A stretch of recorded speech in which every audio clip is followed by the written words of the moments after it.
Bonjour, monsieur. Oh, bonjour.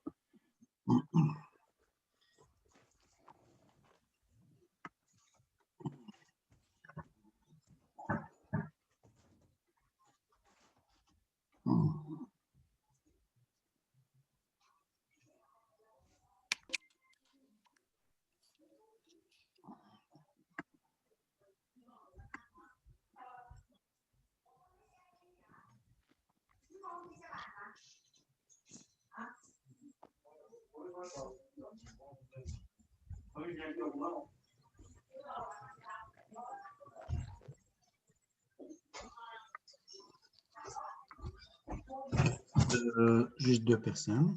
Bon, on continue alors. Bon. C'est bon, je partage. Affichage. YouTube encore.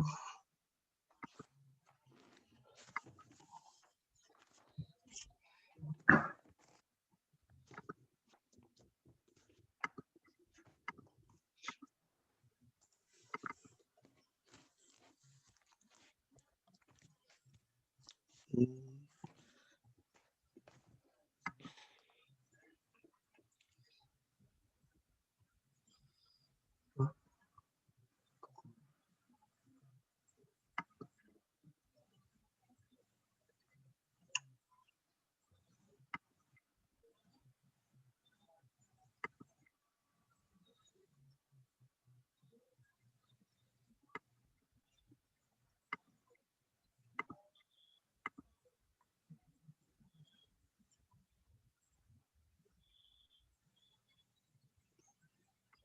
après, ok.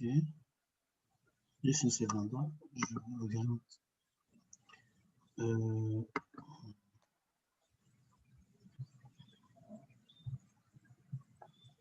Erreur. Ok, c'est pas grave. Ok, on continue alors. Donc, on était dans l'exercice, on a résolu ça.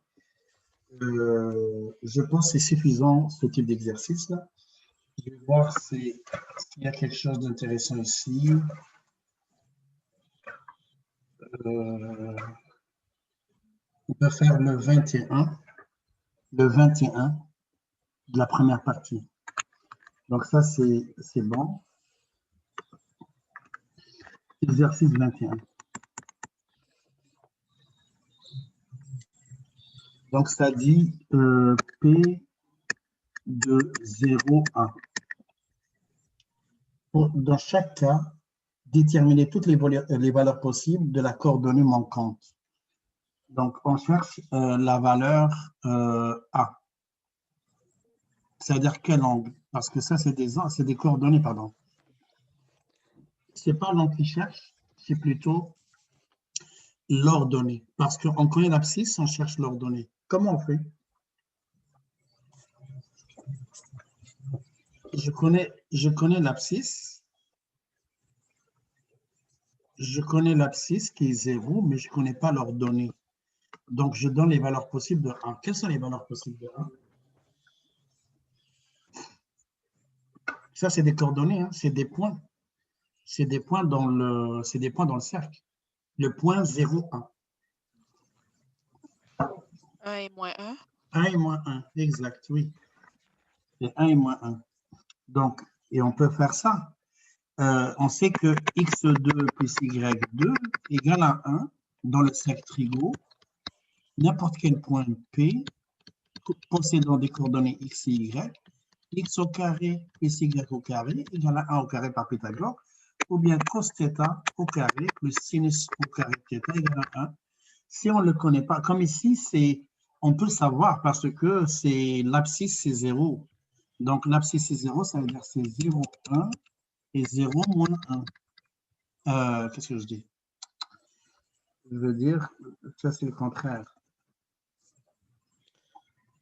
C'est 0, 1 et 0, moins 1. Donc, on voit bien que le A peut prendre les valeurs plus ou moins 1. Ou bien, tu peux comme ça, 0 au carré plus A au carré égale à 1. C'est la relation trigonométrique, l'identité de base qu'on a faite ici, égale à 1. Donc, A au carré égale à 1. A au carré égale à 1, donc A égale à plus ou moins 1. Voilà. Et après, qu'est-ce qu'on fait? Donc, on a maintenant A égale à plus ou moins 1. L'autre maintenant, le B. P de B est racine de 3 sur 2. Donc, j'ai l'abscisse, mais je n'ai pas l'ordonnée. J'ai l'abscisse, mais j'ai l'ordonnée, mais je n'ai pas l'abscisse. Donc, on fait comme ça. B2 plus racine de 3 sur 2 égale à 1. Donc, B2 égale à 1 moins racine de 3 sur 2, c'est 3 quarts. Donc, B2 égale à 1 quart. Donc, B égale à plus ou moins 1 demi. Voilà les valeurs de B possibles.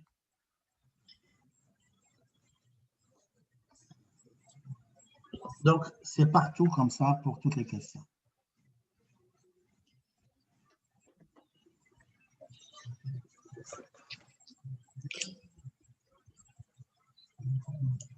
OK. On a fini avec cette partie. Ça, c'est la première partie de la trigo. C'est suffisant, ces exercices-là qu'on a fait. On passe à la deuxième partie, qui sont les fonctions maintenant. Les fonctions sinus, cosinus, tan. On doit savoir les tracer, on doit savoir chercher les règles. Et c'est ça qu'on doit faire dans cette partie-là. Le deuxième samedi, c'est les résolutions d'équations, inéquations et identités.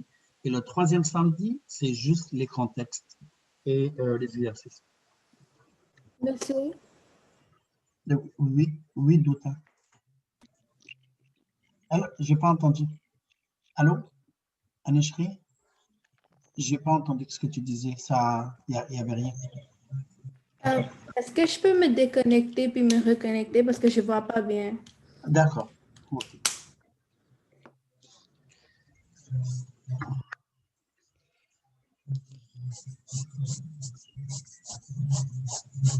C'est bon, alors on passe à la deuxième partie. Donc, partie 2.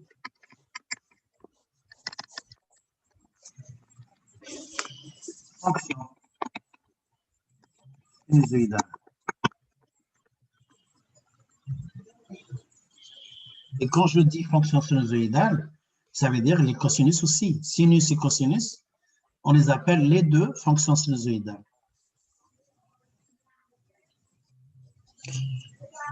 Je vais attendre juste que Anushri se connecte. Je pense qu'elle a des problèmes.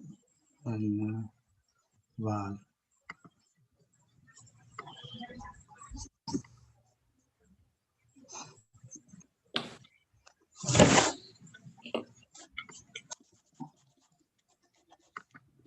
OK. Alors, donc, on va tracer la première fonction qu'on va tracer, c'est la fonction, par exemple, cosinus x de base. On va commencer par tracer les fonctions cos et sin et tan de base. Après, on va les transformer, les translater, transformer, tout ça. Donc, juste de base. Pour cela, je suis obligé de prendre le cercle tout le temps. Je prends mon cercle comme ça. Et bien sûr, je mets les axes.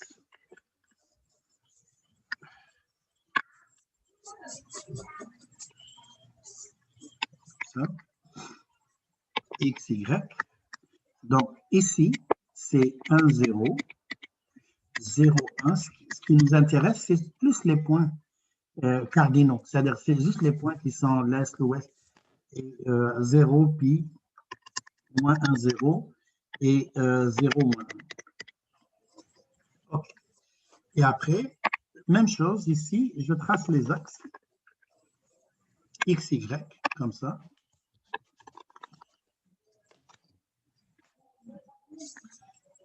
Et j'essaie de tracer la fonction cos ici. On sait qu'il faut savoir que la fonction cos x est bornée entre moins 1 et 1.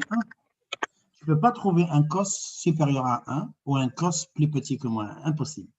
Le cos est toujours borné, limité ou borné entre moins 1 et 1. Donc, c'est ça les limites du cos. La même chose pour le sin. Donc, le max de cos ici, ce serait 1. C'est-à-dire qu'il ne va pas dépasser 1. Et le min de sin ici, ce sera moins 1. Donc, je mets ici moins 1 et je mets ici 1.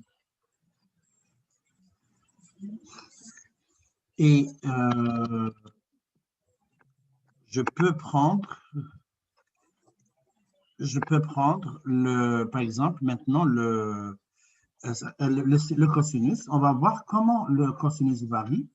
Donc, si je prends, par exemple, dans une période, je prends la période de la fonction cos, c'est pi sur 2, c'est 2pi. Donc, la période de la fonction cos, c'est 2pi. Donc, je vais prendre quelques carreaux ici et je m'arrête à 2pi. Parce que je trace la fonction juste pour une période. Donc, supposons que ça, c'est 2pi. Et j'ai 4 cadrans. 1, 2, 3, 4. 4. 1, 2, 3, 4. Dans ces 4 cadrans,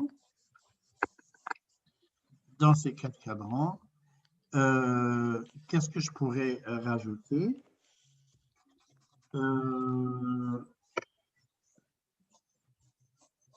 Je dois diviser la période en 4 cadrans, en 4 le quart de période, je veux dire. Donc, 2pi divisé par 4, ça donne pi sur 2. Donc, la première, c'est pi sur 2. Après, c'est pi. Après, c'est 3pi sur 2. Donc, ça, c'est pi sur 2, premier cadran. Pi, c'est le deuxième cadran. 3pi sur 2, c'est le troisième cadran. Donc, pi sur 2, pi et 3pi sur 2. C'est juste pour savoir comment varie le cos. Et qu'est-ce qu'on remarque? Que le cos à 0, ça donne 1. À 0, il commence à 1. Et à pi sur 2, il s'annule. À pi, il devient moins 1. À 3pi sur 2, il s'annule de nouveau. Et à 2pi, il devient 1. Donc, ça devient la fonction cos. Elle se trace comme ça. Voilà. Ça, c'est une période seulement.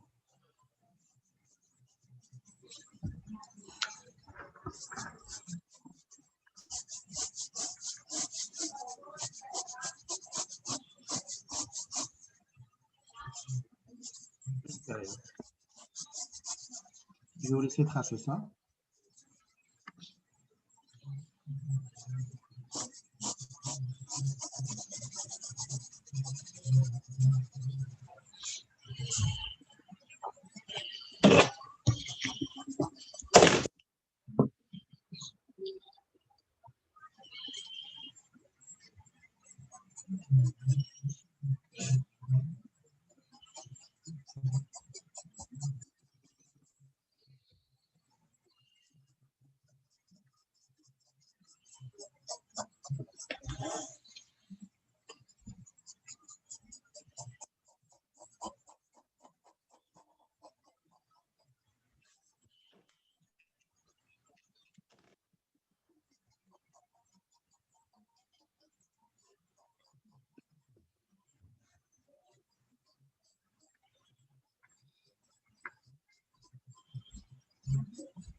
Monsieur, c'est quoi qui est écrit en haut? Le titre, c'est fonction quoi?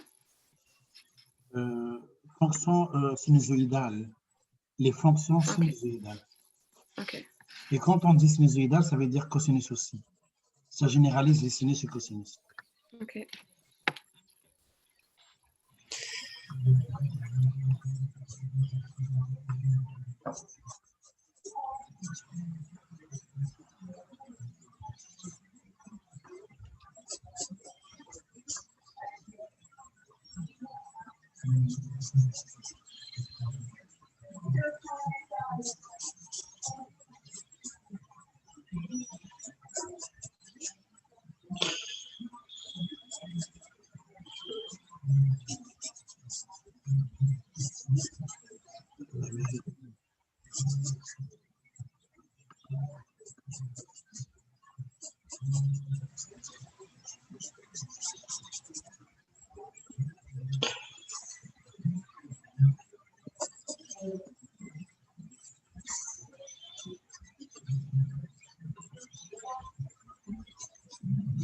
C'est bon?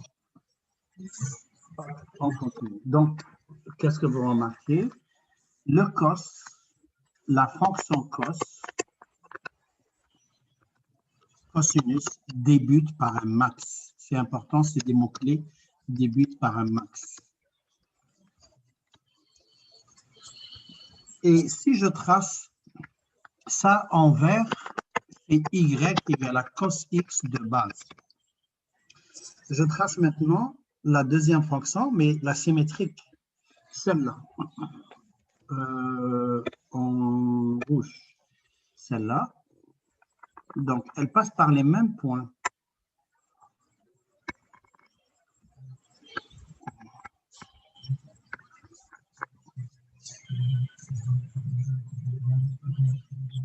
La fonction en rouge, ça serait une réflexion de la fonction cosinus par rapport à l'axe des x. Et on a vu dans les paramètres, une réflexion par rapport à l'axe des x, c'est le a qui change de signe. Donc, en rouge, ça serait y égale à moins cosinus x. Moins cosinus x. Donc, j'ai tracé la plus, la positive, la y égale à plus cosinus x, et la y égale à moins cosinus x, le a est négatif ici. C'est une réflexion seulement par rapport à l'axe des x. Et on voit bien que le cos commence par un 1, à 0 c'est 1, donc il commence par un max.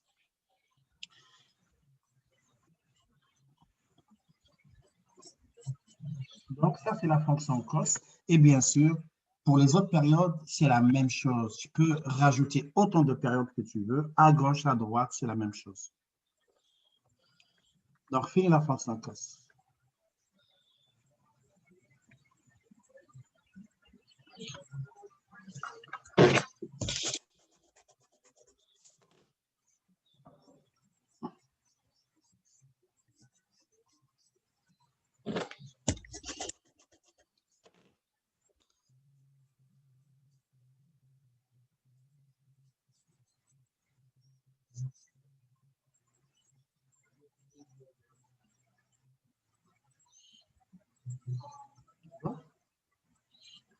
OK. Vous avez fini? Non?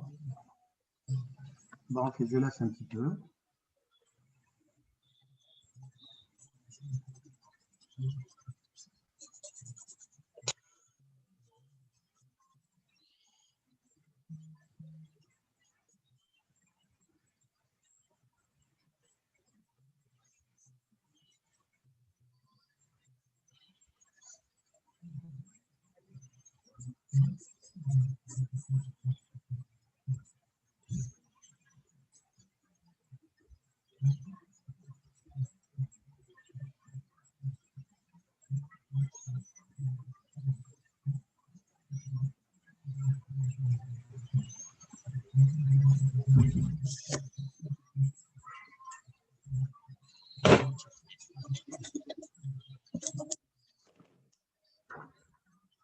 C'est bon. Alors, je continue.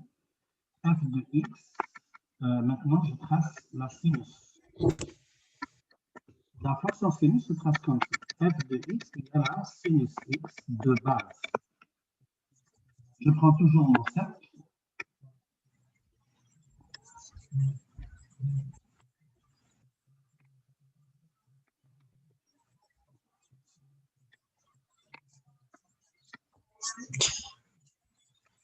Les points remarquables, 1, 0, 0, 1, c'est eux qui nous intéressent le plus. Moins 1, 0 et 0, moins 1. Et je trace les axes.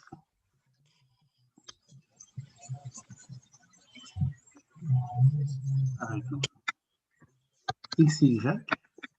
le sinus est borné aussi. Sinus x est compris toujours entre -1 et 1, tout le temps. Donc, dès que tu trouves sinus x égale à, par exemple, 1,5, c'est impossible. Le sinus ne peut pas dépasser 1, on ne peut pas résoudre cette équation. Donc, c'est 1 le max, et c'est -1 le min. Comme ça. Puis, on regarde le signe, comment il varie. À 0, donc toujours je prends mon 2pi. Mon 2pi, je vais le mettre au même endroit environ, comme ça, ici. Donc, supposons que le 2pi est là. Ça, c'est une période au complet. Mais nous, dans le secteur métrique, les cadrans nous intéressent. Cadran 1, cadran 2. Donc, le premier cadran, il faut qu'il soit fini à pi sur 2. Et après, c'est pi, deuxième cadran, troisième cadran à 3 pi sur 2. Donc, je dois écrire ici pi sur 2, pi, 3 pi sur 2, 2 pi. Ça, c'est les cadrans. C'est important. Et je regarde mon signe. Le signe à 0 radian, le signe commence par 0, on le voit. À 0, c'est 0. À pi sur 2, le signe vaut 1. Mais c'est sûr qu'il y a des valeurs intermédiaires ici, comme 1/2, racine de 2 sur 2, racine 3 sur 2. Et à pi, ça donne 0. Et à 3 pi sur 2, ça donne -1. Et ça revient à 0. Donc la fonction va être comme ça.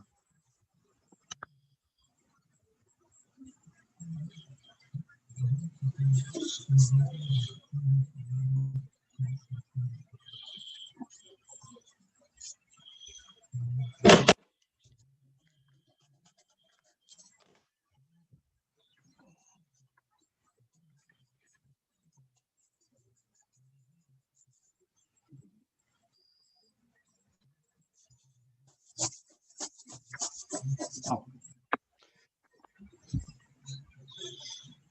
C'est ça. Et après, qu'est-ce qu'on fait? Et ça, c'est la fonction sinus. Donc, la fonction sinus, la fonction sin débute par l'axe central. L'axe central. Important. Donc, en vert, c'est y égale à sinus x. Et en bleu, en rouge, je trace la symétrie. La réflexion par rapport à l'axe des x, ça devient comme ça. Le max devient min. Le nul reste nul. Le min devient max. Et la fonction va y aller comme ça.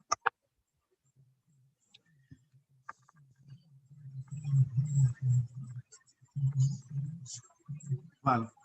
En rouge, c'est sa symétrie, sa réflexion, parce que le A est négatif, c'est moins sinus x.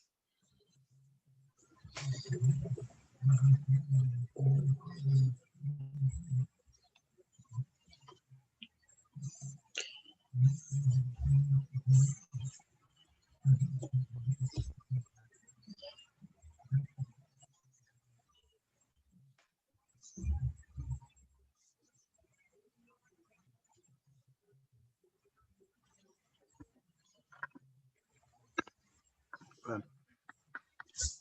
Bon.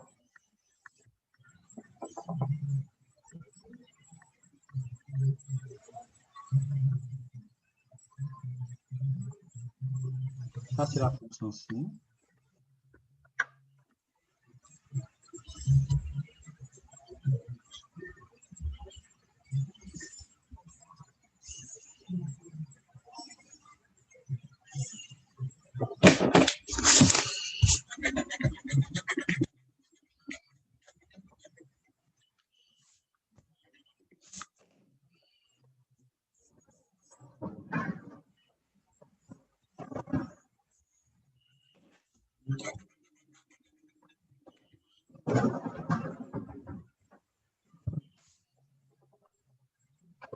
Monsieur,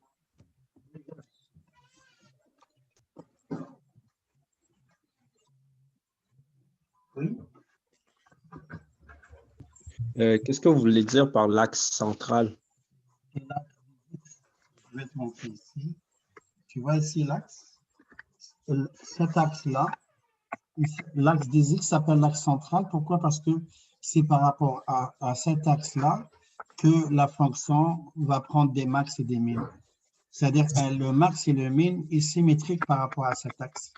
Et si la fonction va subir une translation, tu vas voir que l'axe central va être translaté aussi.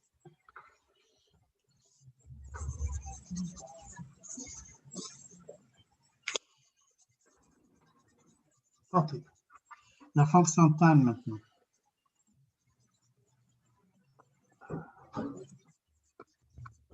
Fonction tan. Oups. Mon stylo. Attends juste une seconde, le stylo ne fait pas. On va voir ce que le problème. Donc, je vous laisse ça.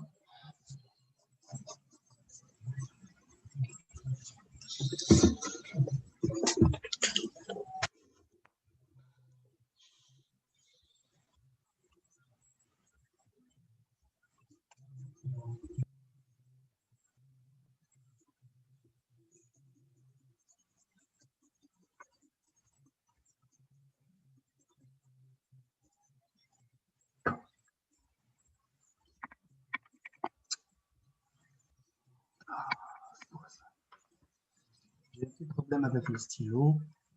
Et l'autre stylo aussi. Ah, voilà. Donc, le tan maintenant. Donc, f de x égale à tan x. On va voir comment on peut tracer le tan. Le tan, ce n'est pas, même si je prends un cercle, on ne voit pas le tan dans le cercle directement.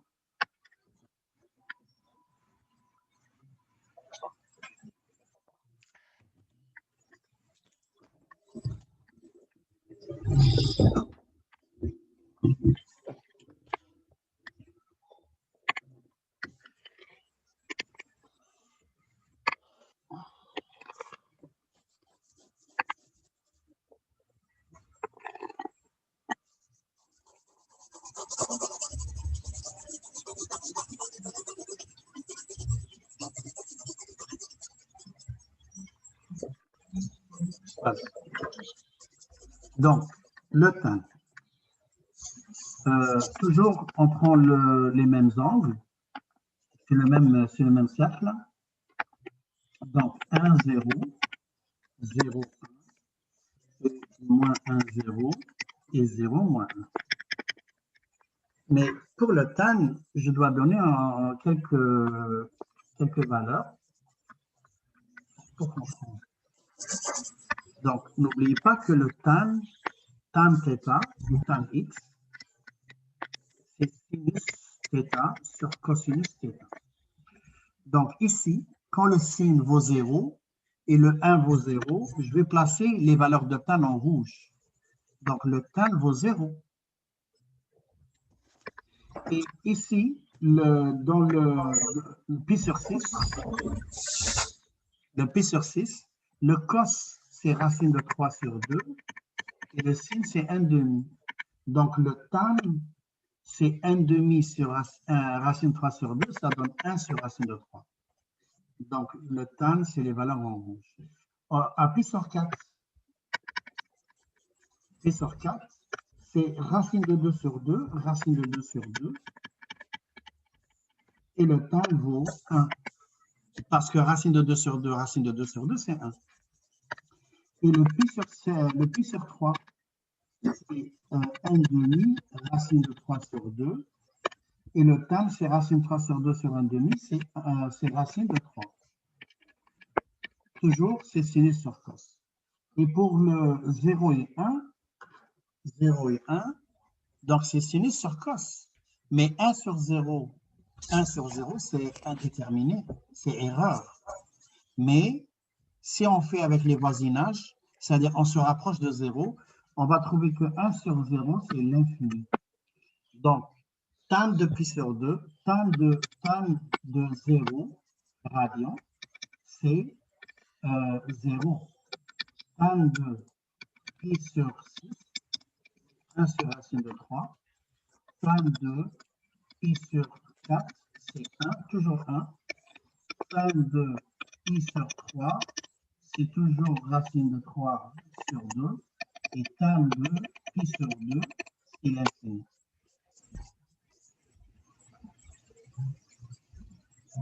Donc, on remarque que le tan possède une asymptote. Donc, le tan, la fonction tan, la fonction tangente, quand je dis tan, ça veut dire tangente. La fonction tan possède une restriction.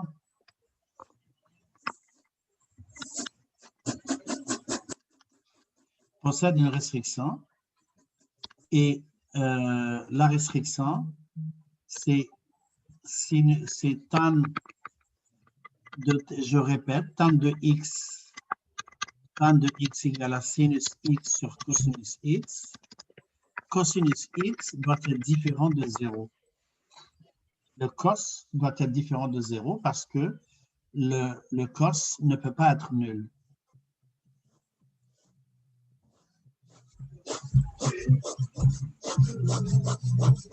Et quand est-ce que le cos vaut 0?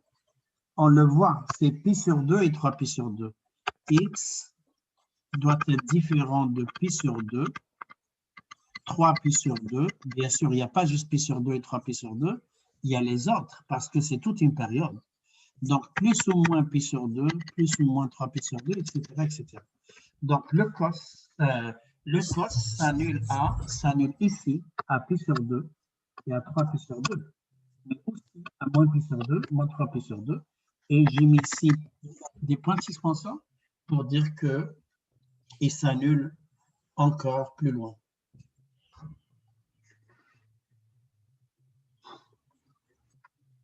Voilà. Donc,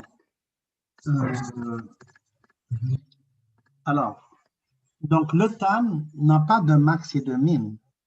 Par contre, le sin et cos sont comprises entre moins 1 et plus 1. Mais le tan de x est compris entre moins l'infini, bien sûr, moins l'infini jamais inclus, c'est moins l'infini et plus l'infini. Ça, c'est le tan. Donc, le tan n'est pas borné.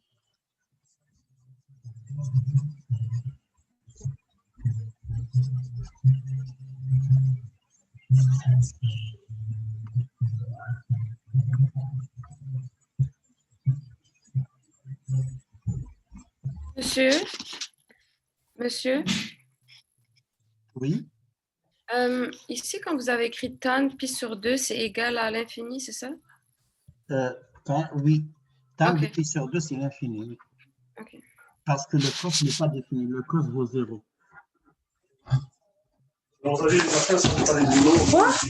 Quoi? J'ai acheté un San Pellegrino, le bois.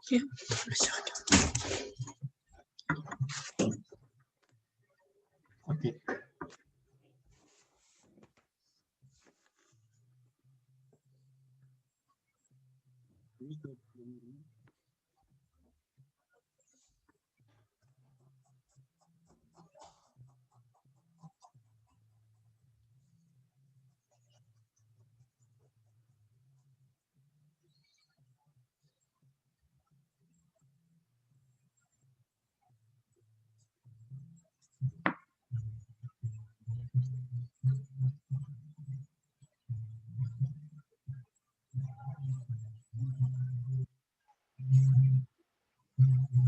Bon.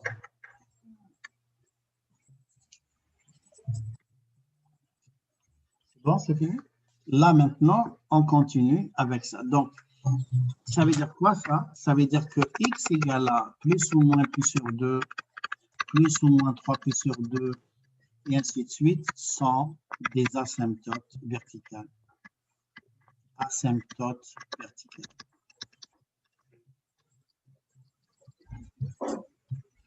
Donc, le tan possède des asymptotes.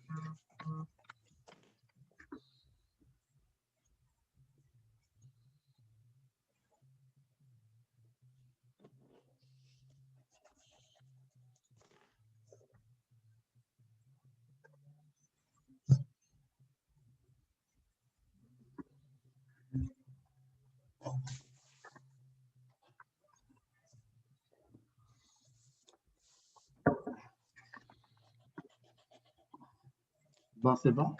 Là, maintenant, je reviens au tracé et je place, j'agrandis un petit peu. Et comme on a dit, les asymptotes sont pi sur 2, 3 pi sur 2. À pi sur 2, le cos vaut 0, donc le tan n'est pas défini. Alors, je place mon pi sur 2 ici et je mets une asymptote, comme ça. À 3 pi sur 2 aussi. À 3 pi sur 2, supposons que ça c'est 3 pi sur 2, je mets une asymptote. 5 pi sur 2, et je mets une asymptote. Ça c'est 5 pi sur 2. 5 pi sur 2, et on met une asymptote. Aussi, à moins pi sur 2, et moins 3 pi sur 2, on met des asymptotes.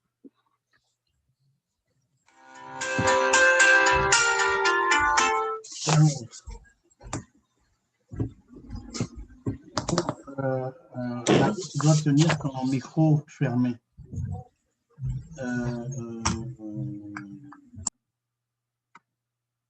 Ok.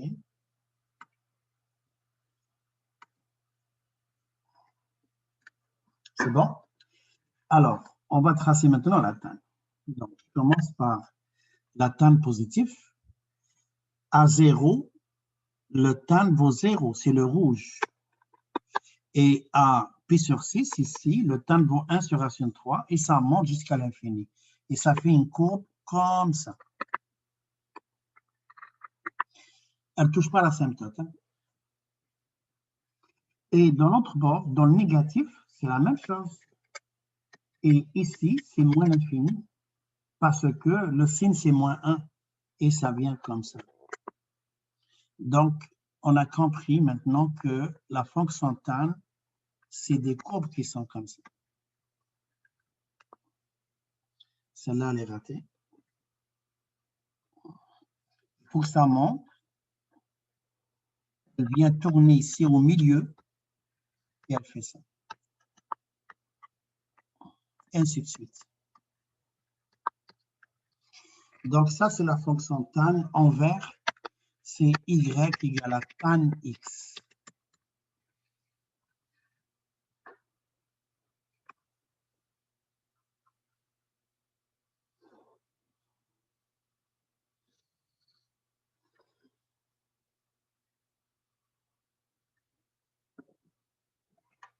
Tan x.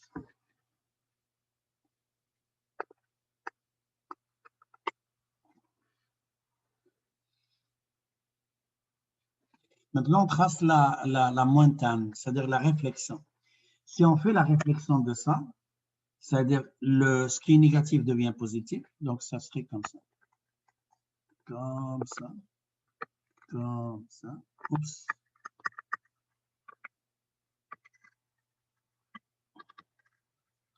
Elle s'annule au même point. Ça, c'est un point commun. Donc, la fonction tan s'annule au milieu de deux asymptotes successives. Deux asymptotes successives, elles s'annulent. Et ce qui est important pour le tan, la période, c'est plus de pi. Vous remarquez que le tan, arrivé là, elle va avoir les mêmes valeurs. Donc, si j'arrive là, vous voyez ici, c'est racine de 3. Ici, c'est comme lui, c'est moins 1 racine de 3, comme le pi sur 6. Mais dès qu'elle arrive au troisième cadran, elle va reprendre les mêmes valeurs. C'est-à-dire, lui, pi sur 3, lui, c'est 5 pi sur 6, 7 pi sur 6. Les valeurs, c'est encore racine 3 sur 2, racine de 3 sur 2, 1 demi. Le tan, je veux dire. Le tan, c'est 1 sur racine de 3. Je mets juste le tan. 1 sur racine de 3. Et après, c'est 1. Le tan ici. Ça, c'est 7 pi. Non. Ça, c'est 5 pi sur 4. À 5 pi sur 4, le tan vaut 1. Et à 4 pi sur 3, le tan vaut racine de 3. Vous voyez, c'est positif là, positif là. Pourquoi? Parce que juste ici, le sin et les cos sont positifs, donc le tan est positif. Ici, le sin et les cos sont respectivement négatifs et cos positifs, donc le tan est négatif là. Mais le tan ici, c'est négatif, négatif. Donc le tan donne positif. Donc, j'écris ici la période de la fonction tan. La fonction tan, la période de la fonction tan, P égale à pi. C'est différent de sin et cos. Le sin, c'est 2pi et le cos, c'est 2pi.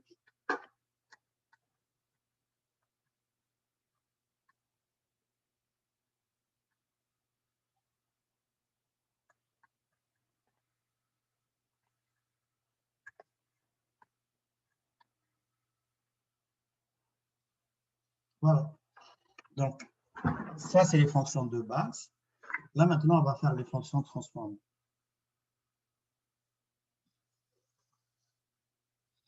On va prendre des exemples.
C'est bon? Je change de page.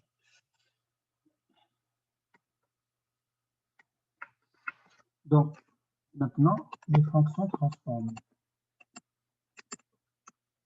Les fonctions transformées. Bien sûr, je parle toujours des fonctions déjà transformées. Donc, dans les fonctions transformées, la fonction cos ou la fonction sin, g de x, écrit maintenant a cos b x moins h plus 4. Ça, c'est la cos. La sin aussi, c'est comme ça. Et la tan aussi, c'est comme ça, avec tous les paramètres. Bon, pour la tracer, qu'est-ce qu'on voit? Il faut savoir que la période va changer. Avant, la période de sin et cos de base, c'est 2pi. Là, maintenant, la période pour la sin et cos transformée, c'est 2pi sur la valeur absolue de B. Parce que le B agit sur le X. On l'a dit la dernière fois, on a parlé du paramètre B. Si le B augmente, la fonction va subir une contraction ou bien une réduction horizontale. Et si le B diminue, la fonction va subir un étirement horizontal. C'est pour ça que le B est au diminuteur. Donc, il fait l'effet inverse. La période devient 2pi sur. Pour tracer, j'ai besoin de savoir le max et le min. Dans les fonctions de base, le max c'est 1 et le min c'est moins 1. Max c'est 1, le min c'est moins 1. Mais dans une fonction transformée, c'est ça. Le max c'est k parce qu'il y a une translation. L'axe central devient le k. C'est lui le nouvel axe central parce qu'il y a une translation. L'axe des x va monter de k ou descendre de k, dépendamment du signe de k. Égale à k plus valeur absolue de A. Ça, c'est le max. Et le min vaut k moins valeur absolue de A. Donc, c'est ça qu'on a besoin pour tracer. J'ai besoin de la période, j'ai besoin du max et j'ai besoin du min. Et qu'est-ce qu'on va faire? Je vais prendre un exemple et je vais, grâce à cet exemple, on peut voir comment tracer une fonction. Alors, exemple. Je vais prendre un exemple de sin, de cos et de tan. Exemple, je commence toujours par cos. y égale à, je vais mettre même ici un négatif, moins 2 cos pi x moins 1 plus 5. Voilà. Donc, je veux tracer cette fonction. Alors, avant de tracer, je dois y aller chercher ma période. Ma période, c'est 2pi sur valeur absolue de pi, parce que c'est le b. Et 2pi sur pi, ça donne 2. Ça veut dire que cette fonction se répète à chaque bond de 2. À chaque 2, ça se répète. Donc, les 4 cadrans, ils seront dans la valeur 2. Avant, c'était 2pi à 4 cadrans. Maintenant, les 4 cadrans seront à 2. Un cadran, il vaut 2 quarts. 2 quarts, c'est 1/2. Ainsi de suite. J'ai besoin du max pour commencer ma fonction. Le max, on a dit c'est k plus valeur absolue de a. Le k, c'est 5, plus valeur absolue de moins 2, ça donne 7. Et le min, c'est 5, moins valeur absolue de moins 2. Valeur absolue de moins 2, c'est 2. Et 5 moins 2, c'est 3. Donc voilà le min, voilà le max. Mais cette fonction est translatée. Translatée, ça veut dire que si dans la fonction de base, dans le cos, on commence ici. Donc ça, c'est cos x. Mais dans la fonction transformée, ici à 1, le premier point ne commence pas à 0. Le premier point commence à 1 et je commence par un max. Et donc la fonction sera translatée comme ça. Ça, c'est s'il y a une translation juste de h. X moins h. Et ça, c'est un h. Et maintenant, puisqu'il y a un k, ça veut dire que la fonction va être translatée horizontalement et verticalement.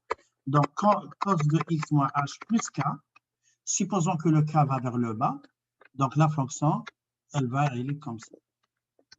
Donc, ça, c'est k, et ça, c'est h. Vous voyez, ça commence toujours par un max, c'est un cos. Je n'ai pas tracé la fonction, pas encore. Hein. J'ai juste tracé pour montrer les translations. HK. Donc, j'ai ma période, j'ai mon max, j'ai mon min. J'ai besoin de savoir quand est-ce que la fonction, donc l'axe central avant, l'axe central c'est le k égale à 5, c'est le nouvel axe. J'ai le h, je dois ressortir le h c'est 1, donc je commence à 1. Et j'ai besoin de 1/4 de période, c'est-à-dire les cadrans. Pour chercher les cadrans, je fais P sur 4. 2 sur 4, c'est 1/2 ou 0,5. Donc, à chaque cadran, je dois me dépasser de 0,5. Là, maintenant, je vais tracer.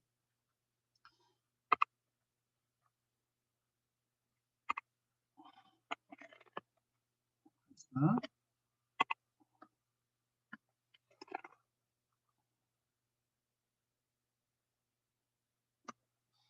X, Y. Donc, toujours, tu dois commencer par ton H. Le H, c'est 1. Et si le H, c'est 1, je peux commencer à n'importe où. On n'est pas obligé de commencer par un carreau. Donc, nous, on a une période de 2. Donc, imagine que si tu prends un carreau, c'est 1. Le 2 sera là. C'est impossible. Donc, qu'est-ce que je fais? Je commence par ici, par exemple. Je fais un axe coupé. Ça, c'est 1. Je prends 8 carreaux. Toujours, tout le temps, dans les tracés de sin et cos, tout le temps, dans les tracés de sin et cos, on doit placer, c'est une technique que je vous donne, et cette technique, ça fonctionne très bien. On doit placer la période sur 8 carreaux. Et ça marche tout le temps. Carreaux. Donc, je place ma période sur 8 carreaux. Je vais juste passer ça. Comme ça. Parce que j'ai besoin. Parce que j'ai pas de valeur négative, tout ce qui est positif. Donc, et je prends 8 carreaux. Donc, 2, 3,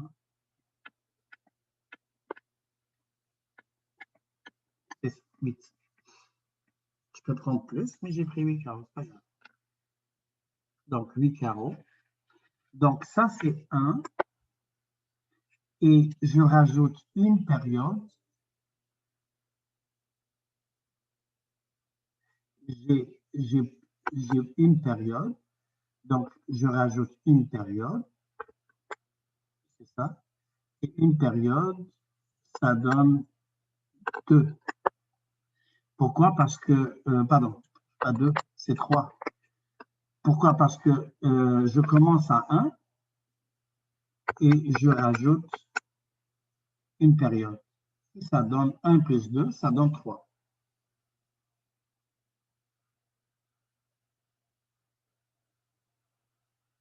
Ça donne 3. C'est bon?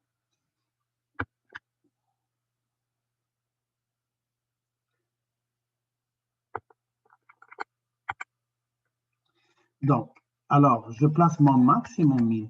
Mon max, c'est 7 et mon min, c'est 3. Donc, je vais voir les carreaux ici. Est-ce que ça concorde? 1, 2, 3, 4, 5, 6, 7. OK. Donc, je prends ici 3 et je prends ici 7. Donc, ça, c'est un max et ça, c'est un min. Comme ça. Le H ici, ça va faire la frontière à gauche.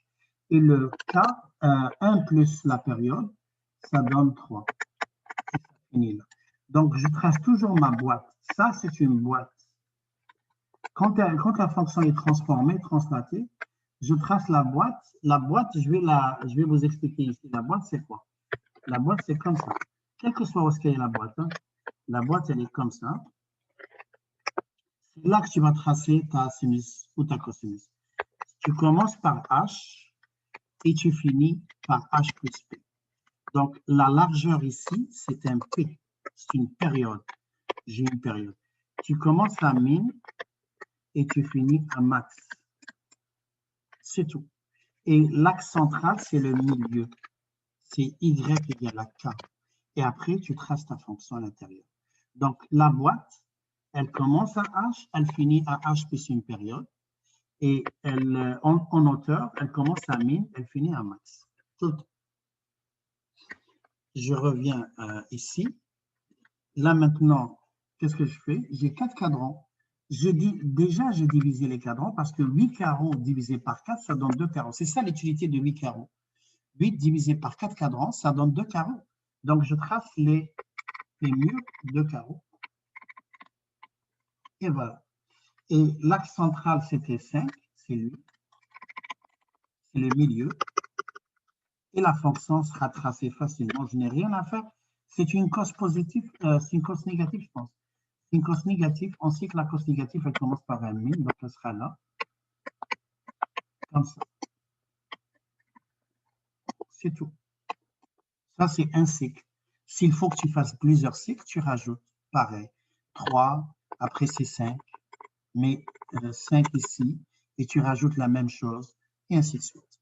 On n'était pas obligé de tracer plusieurs périodes. Une période, c'est suffisant. Donc, ça, c'est la cos.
C'est bon?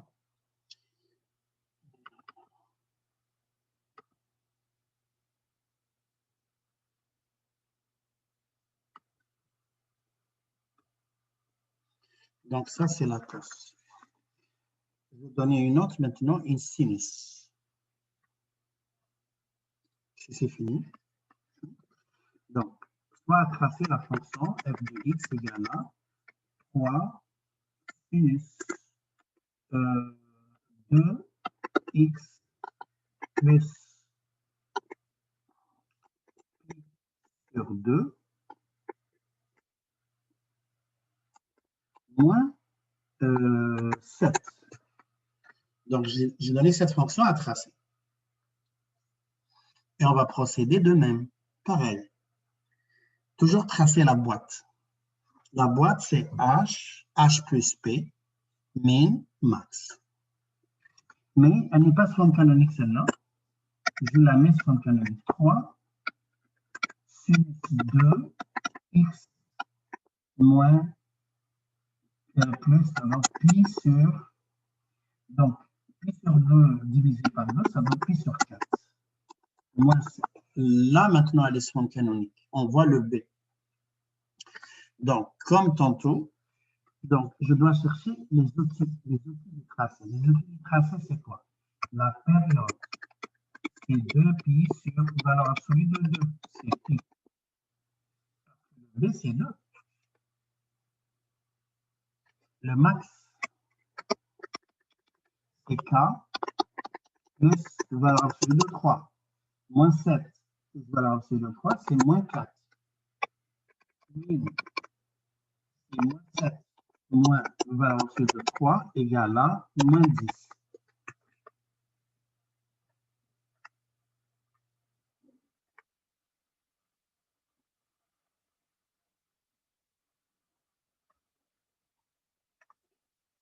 Moins 7 moins valeur absolue de 3, c'est moins 10. Donc, j'ai le max, j'ai le min. Là, qu'est-ce que j'ai besoin? L'axe central.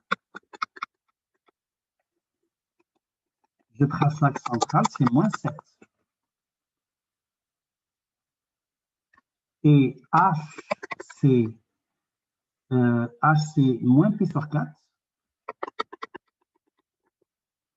Et le H plus P, c'est-à-dire une période, j'arrive à moins pi sur 4 plus pi.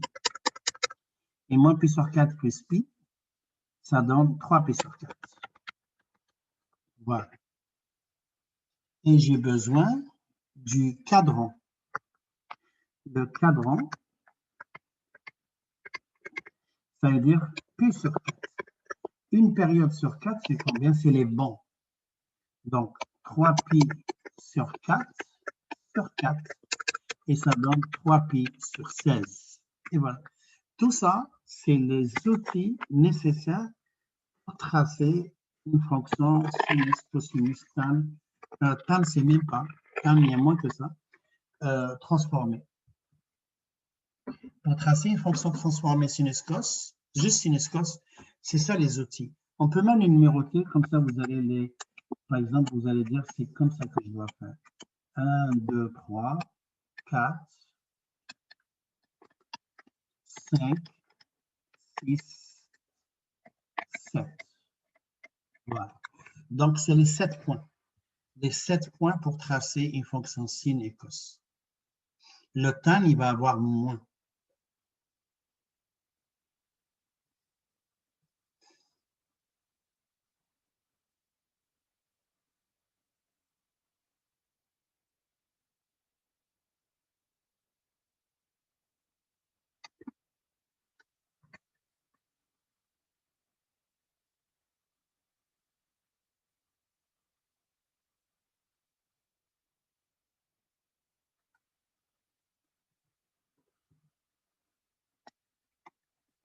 Ça, c'est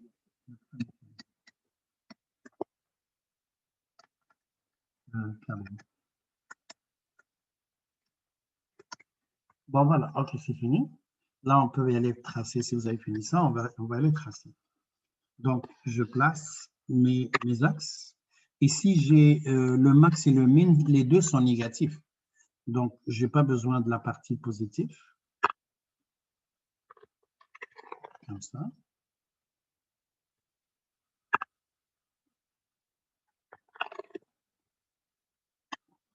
Voilà. Donc, je cherche le min. Le min, c'est moins 4 et le max, le max, c'est moins 4 et le min, c'est moins 10. Supposons que ces deux carreaux-là, ça, c'est moins 4.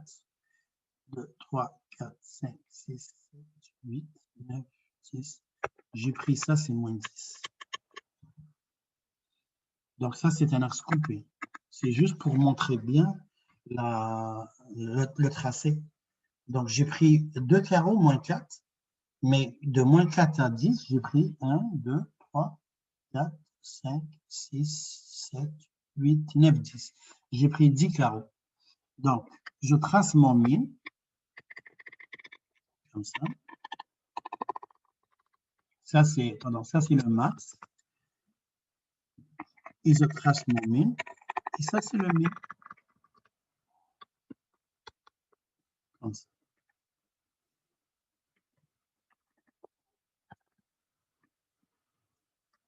Voilà.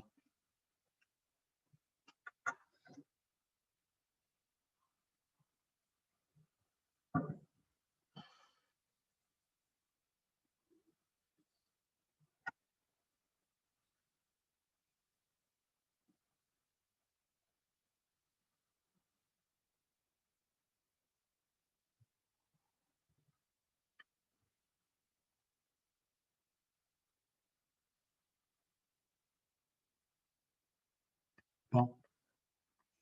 Là, maintenant, on va placer notre H et le HP. Donc, j'ai placé. Qu'est-ce qu'on dit? Le min est un plancher, le max est un plafond, et le H, c'est un mur à gauche, et le H plus P, c'est un mur à droite, et ça donne une boîte. Alors, je vais placer mon mur à gauche. C'est, on a dit, le H, c'est moins pi sur 4. Alors, je vais mettre deux carreaux, comme ça. C'est moins pi sur 4. Donc, ça, c'est le mur à gauche. Ça, c'est moins pi sur 4.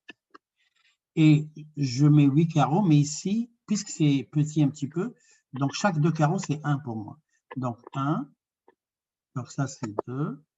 Comme ça. Après, 4. Voilà, 2.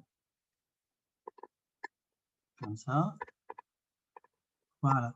Donc, 2, 4, 6, 8, 10, 12, 14, 16.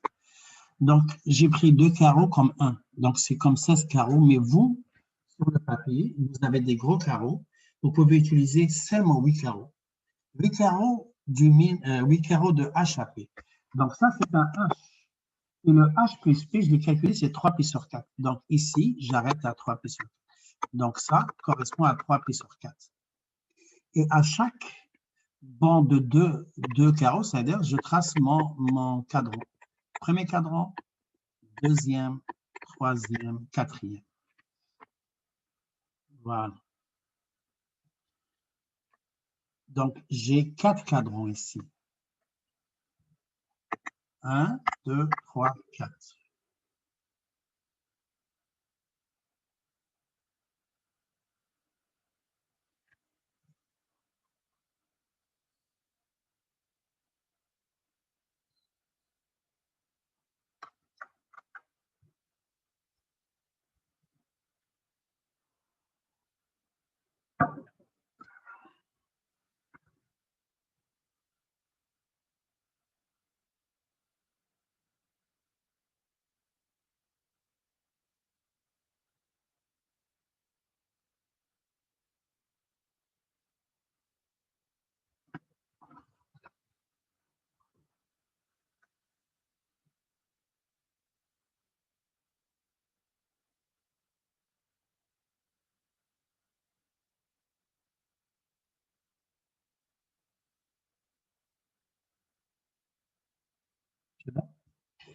Alors, l'axe central, c'était combien déjà? C'est moins 7. C'est le milieu. C'est le milieu entre le max et le min. Alors, je prends 5 carreaux. 1, 2, 3, 4, 5. Et je trace. Comme ça. Voilà. C'est bon? Donc, fini. Ma boîte est là.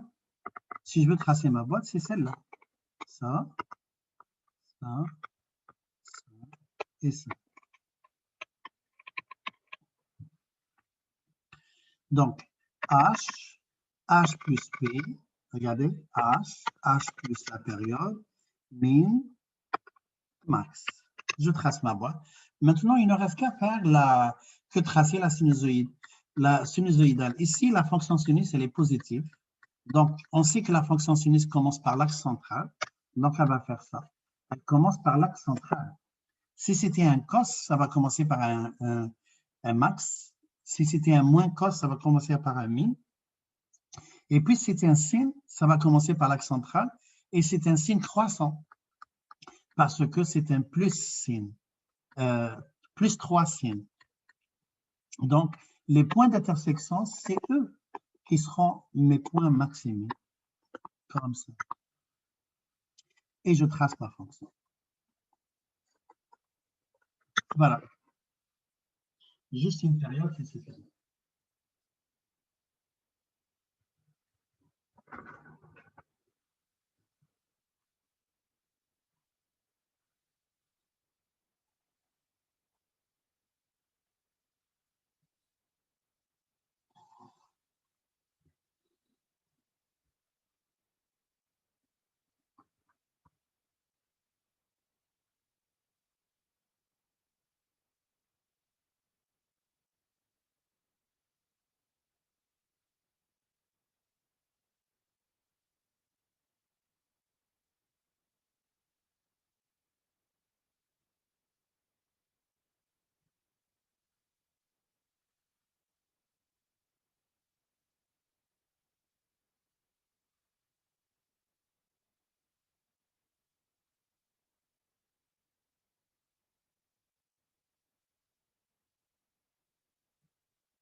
C'est bon? Donc, c'est une tan translatée ou transformée, c'est celle-là. La fonction complète, c'est celle-là. Donc, on le voit d'ailleurs. On le voit qu'il y a une translation de moins pi sur 4, c'est-à-dire de pi sur 4 vers la gauche, puis une translation de 7 vers le bas, c'est moins 7. Ça, c'est, j'ai oublié d'écrire ici, y égale à moins 7. C'est l'axe, c'est le nouvel axe central. Bon, là maintenant, il nous reste à tracer une tan transformée si vous avez fini. Une tan transformée. Et vous allez avoir un devoir cette semaine juste par rapport à ça. Juste par rapport à ce qu'on a fait aujourd'hui. Pour samedi prochain. Et l'autre samedi, vous allez avoir un autre devoir pour les fonctions, pour les équations, inéquations et identités trigonométriques sinus, cosinus. Tan aussi. OK, je passe à... Est-ce qu'il y a de la place ici? OK, c'est pas grave, je prends une autre page. On veut tracer une fonction tan. Donc, f de x égale à n'importe. Moins 3 tan de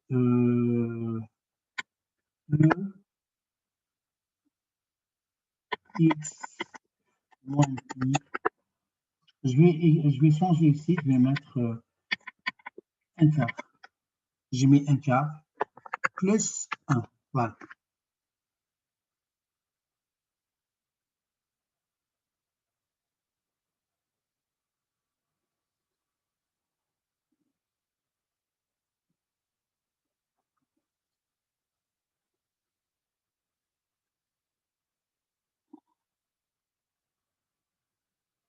C'est bon?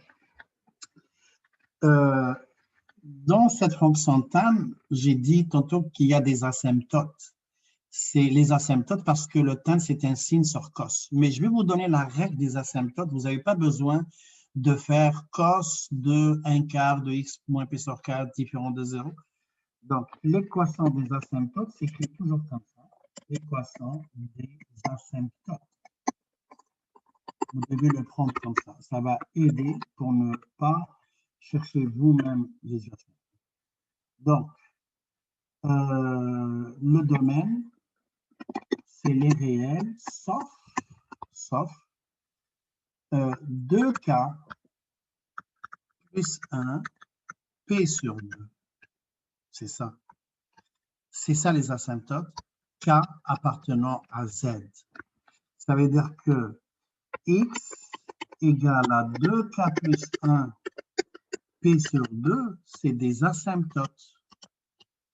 Mais nous, dans notre cas particulier, ça, les asymptotes, c'est toutes les asymptotes dans les réels, avec K qui varie.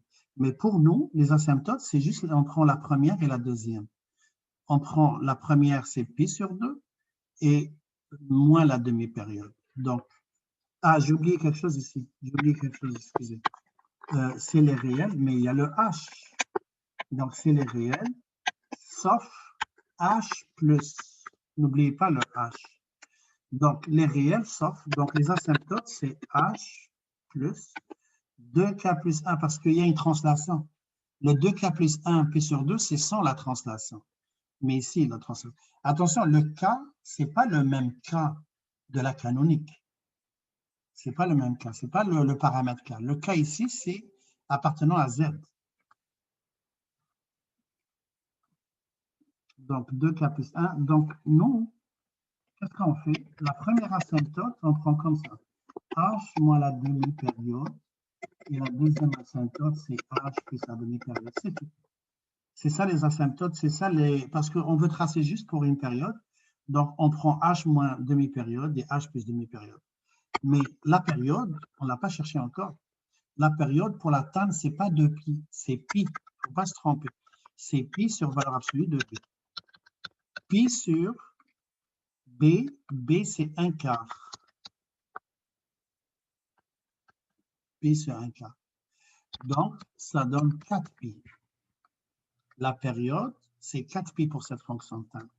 Alors, l'asymptote, première asymptote,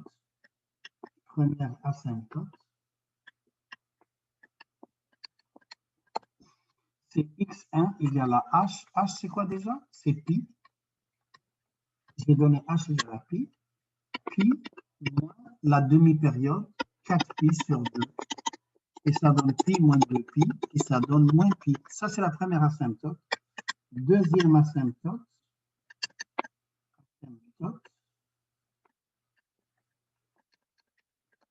x2 égale à h plus p sur 2, pi plus 4pi sur 2, et p plus 4pi sur 2, plus p plus 2pi, ça donne pi plus 2pi, et ça donne 3pi.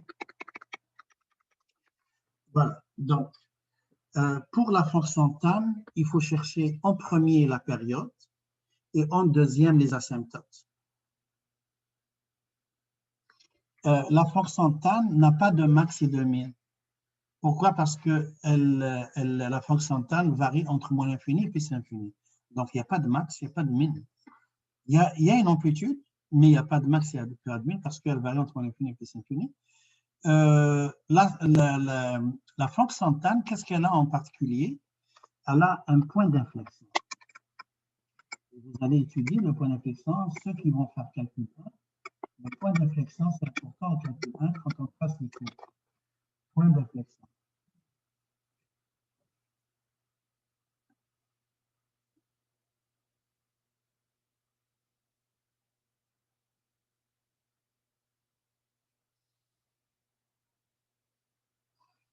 Point d'inflexion.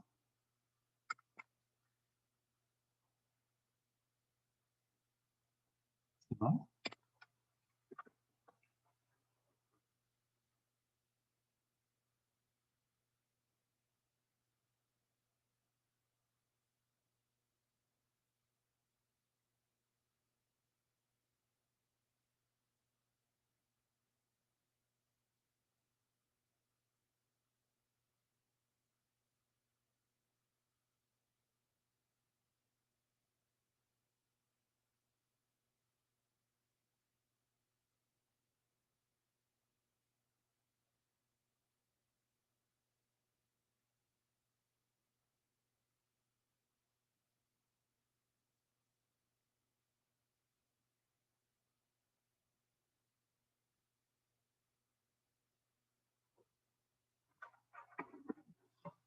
Donc, le point d'inflexion, on l'appelle PI. Et le PI, c'est quoi? C'est HK. C'est tout. C'est HK. C'est le sommet. À vrai dire, ce n'est pas un sommet pour la fonction tan. Le HK, c'est quoi? C'est celui-là. C'est lorsque je trace une fonction tan et j'ai comme ça, par exemple. Voilà, comme ça. Donc, et ça, c'est PI. C'est le PI, c'est là où la courbe tourne, là où la courbe change de concavité. La courbe ici, regarde la tan ici, sa concavité est vers le bas. À partir de ce point, sa concavité est vers le haut. La concavité, c'est l'ouverture de la courbe. Dans le langage mathématique, ça, c'est la dérivée seconde ou la dérivée première, positif, négatif. Mais vous ne faites pas ça. Et ça s'appelle point d'application. C'est là où la fonction change de concavité. On l'appelle PI ou point d'inflexion. Donc, le point d'inflexion de la fonction tan, c'est HK.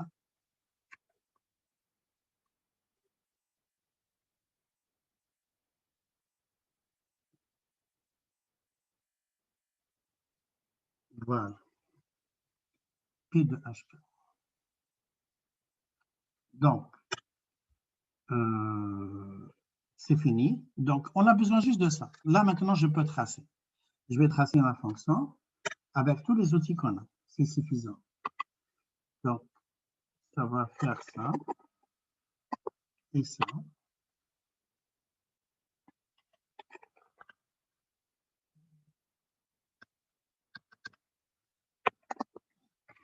Voilà. Et dans la fonction tan, je dois tracer les asymptotes.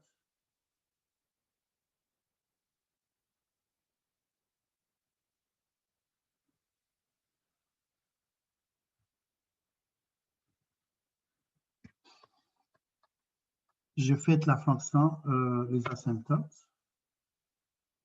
Donc, les asymptotes, c'est quoi déjà? C'est moins pi et 3pi. Alors, je vais prendre vous pour la fonction tan, 4 carreaux. Vous prenez juste 4 carreaux entre deux asymptotes. 4 carreaux entre deux asymptotes.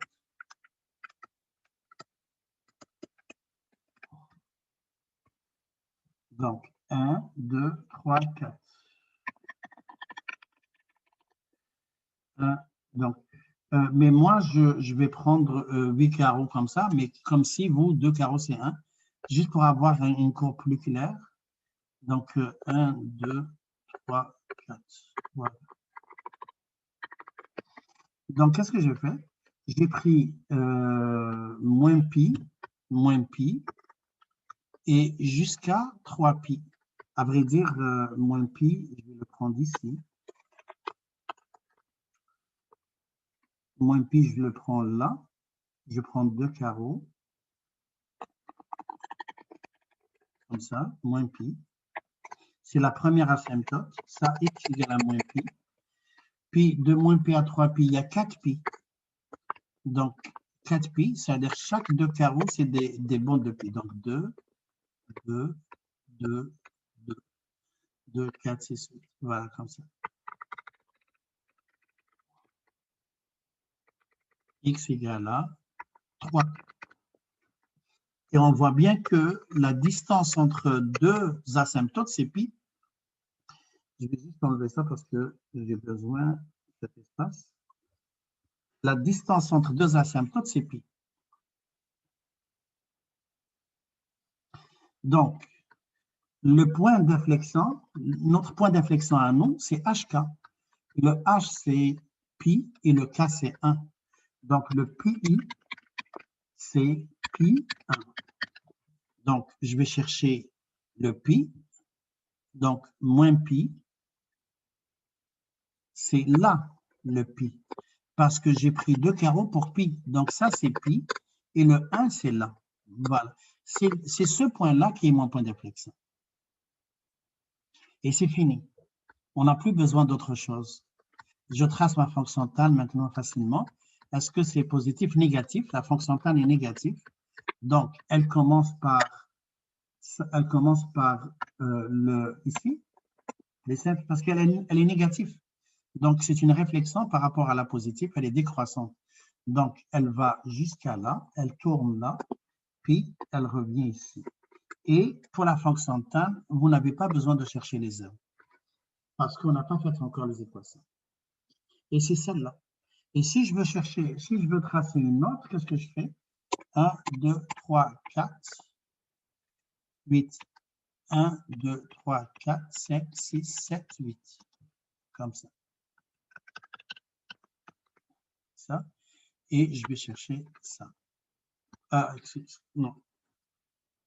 Donc, c'est ce point-là au milieu revient là. Ça donne ça.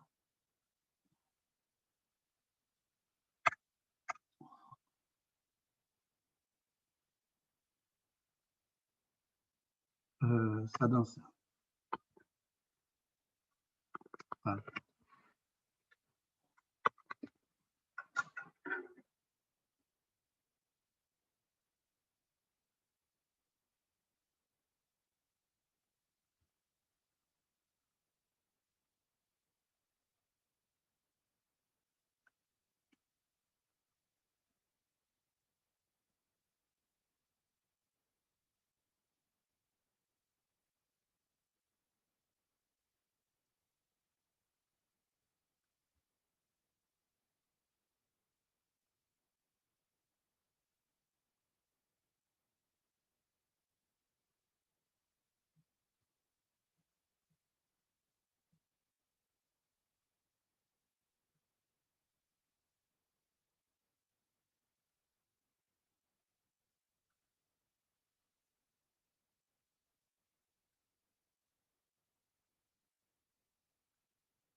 C'est bon? Ça, c'est la fonction tan, c'est comme ça qu'on la trace. On peut tracer autant.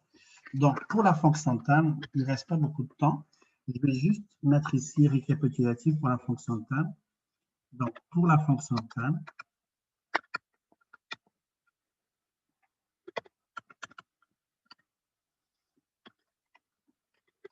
tu auras besoin premièrement de la période. C'est pi sur B. J'aurai besoin des deux premières asymptotes. X1 égale à, le X1 égale à H moins la demi-période. X2 égale à H plus la demi-période. C'est asymptote verticale. Et j'aurai besoin du point d'inflexion, PI, c'est HK. C'est tout. Donc, pour la fonction tan, c'est trois choses seulement. Alors, pour la fonction sin et cos, c'est les 7 points.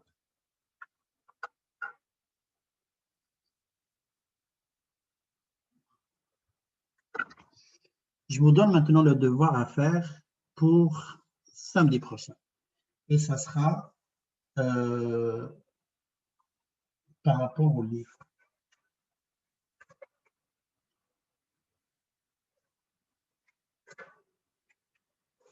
Donc, devoir. Donc, cette fois-ci, le devoir, c'est dans le livre. Donc, c'est la première partie. Première partie, c'est 13, 13B, C et D. Le 14 au complet.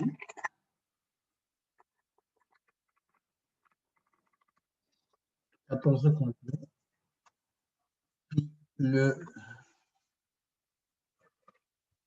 21, le C,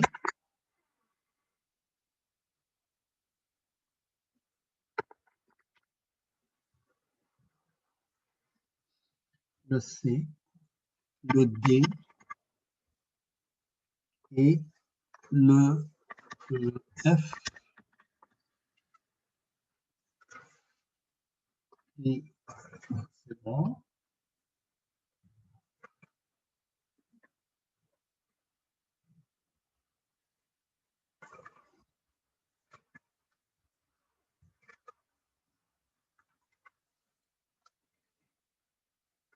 Puis deuxième partie de la fonction, deuxième partie.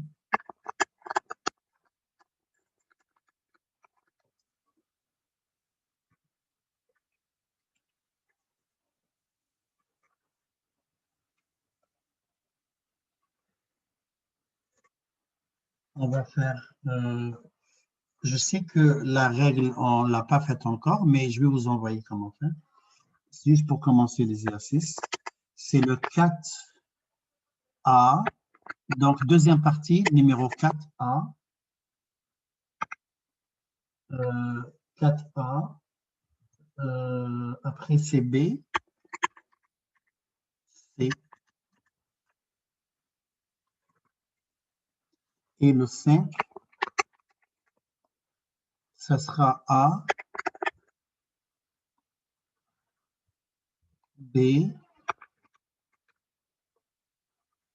et le H,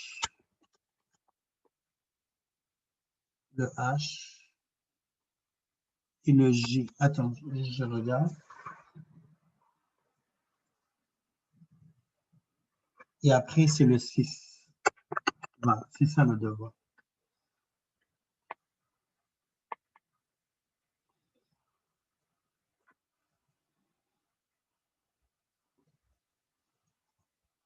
Donc, si tu veux montrer ce que tu as fait dans le devoir, envoie-moi le PDF, scanne les photos, envoie-moi le PDF, puis je vais corriger, je vais voir qu'est-ce que tu as fait.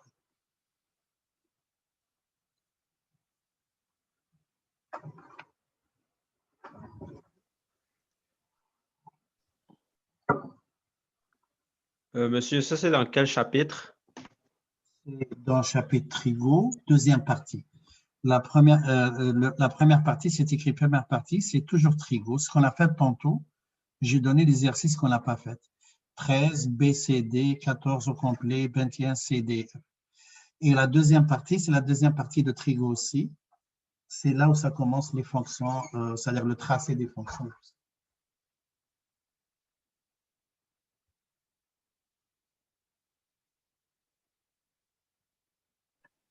Parfait.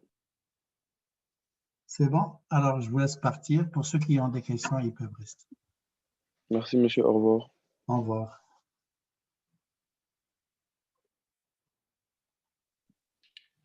Monsieur, Oui? pour la deuxième partie, est-ce que vous pouvez juste lire le titre de l'exercice parce qu'il y a tellement de parties que je suis mélangé. Cette deuxième partie, c'est juste quand le cours finit. Deuxième partie, ça commence. Deuxième partie, ça finit. Ça commence par, j'ai donné le numéro 4. Établissez la règle de chacune des fonctions trigonométriques suivantes. Établissez la règle de chacune des fonctions trigonométriques suivantes. Mais le numéro 5, il n'y a pas de H. C'est Le peut-être pour ça. 5, Ouais. le 5, il y a un H. Tracez le graphique de chacune des fonctions trigonométriques suivantes. A, B, C, D. Tracez le graphique de chacune des fonctions. Ah, vous voulez dire le H de X ou le numéro H? Le 5, Ouais. le 5, c'est A, B, H. Le A, B, il n'y a pas de H. A, B, C, je veux dire. A, B, C. OK, OK. Pourquoi je dis H? Merci, merci. C'est C. A, B, C. Et le 6, c'est un exercice en compte. OK, c'est bon. Merci. Merci. Merci beaucoup, au revoir. Merci, au revoir. Merci, bonne journée. Bonne journée. Merci.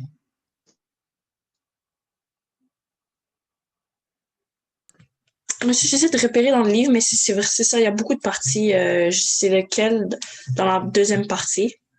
Ouais, De la moi, deuxième partie, j'ai dit c'est le 4, 5, 6. Mais juste 4 ABC. C'est écrit ici, 4, établissez la règle de chacune des fonctions trigonométriques. Pouvez-vous répéter? J'entends pas bien. Pour la deuxième partie, tu regardes juste le tracé des fonctions. Dans la deuxième partie, c'est écrit le 4, C'est écrit établissez la règle de chacune des fonctions. OK. Il y a des courbes, il y a des tracés dans la partie 2.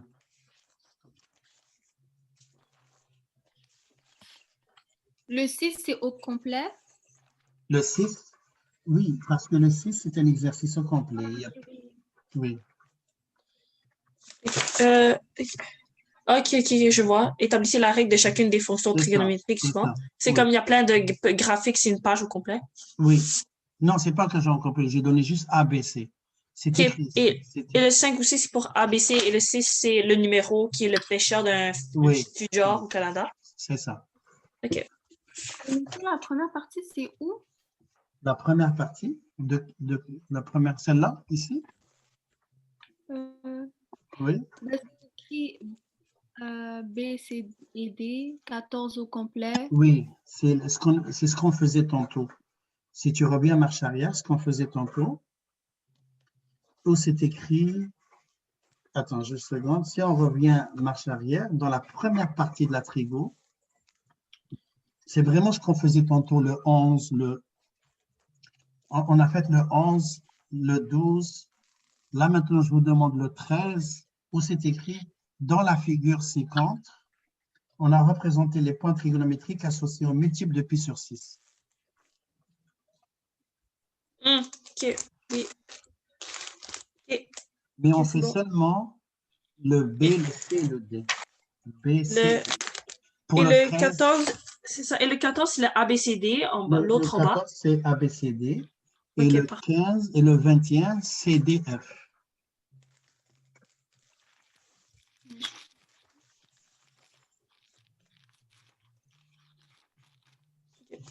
C'est bon, ça marche, merci. Je suis. Merci, Rosalie.